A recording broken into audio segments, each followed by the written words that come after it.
Hello দর্শক বন্ধুরা, আমি রোমানা এডিটর তোমাদের জন্য আবার একটা নতুন ফটো এডিটিং ভিডিও নিয়ে চলে এলাম। আজকে কোনো ফেসবুক প্রোফাইল এডিটিং ভিডিও নয়, আজকে ফটোর ব্যাকগ্রাউন্ড কালার কিভাবে চেঞ্জ করে সেই টপিকের উপর ভিডিও। ফটো এডিটের পরে কেমন হবে সেটা থাম্বনেলে তোমরা দেখেই নিয়েছো, আর এখন স্ক্রিনেও দেখতে পাচ্ছ। তো আজকে যে অ্যাপটি দিয়ে এডিট করব সেই অ্যাপটির নাম পুলার অ্যাপ। খুব সুন্দর একটি অ্যাপ, খুব সহজেই ব্যাকগ্রাউন্ডের কালার চেঞ্জ করা যায়। আরও অনেক ফিচার আছে, সেগুলো তোমরা চেক করে নেবে। অ্যাপটির লিঙ্ক আমি ডিসক্রিপশনে দিয়ে দিচ্ছি, ওখান থেকে অ্যাপটি ডাউনলোড করে নেবে। আর অ্যাপটি গুগল প্লে স্টোরেও অ্যাভেলেবেল আছে, সেখান থেকেও ডাউনলোড করে নিতে পারো। যারা আমার চ্যানেলে নতুন তারা প্লিজ আমার চ্যানেলটিকে সাবস্ক্রাইব করে দাও।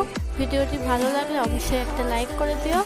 আমার ভিডিও সবচেয়ে আগে দেখার জন্য পাশে থাকা বেল আইকনটিকে প্রেস করে অল করে দাও।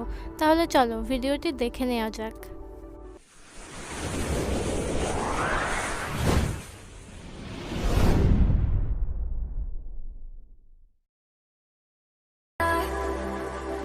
Nothing ever tries to change, even if I want to realize. 'Cause I've been sitting here, same old ways, taking off without the same mistake. Darling, will you go away? I'll be a simple for you.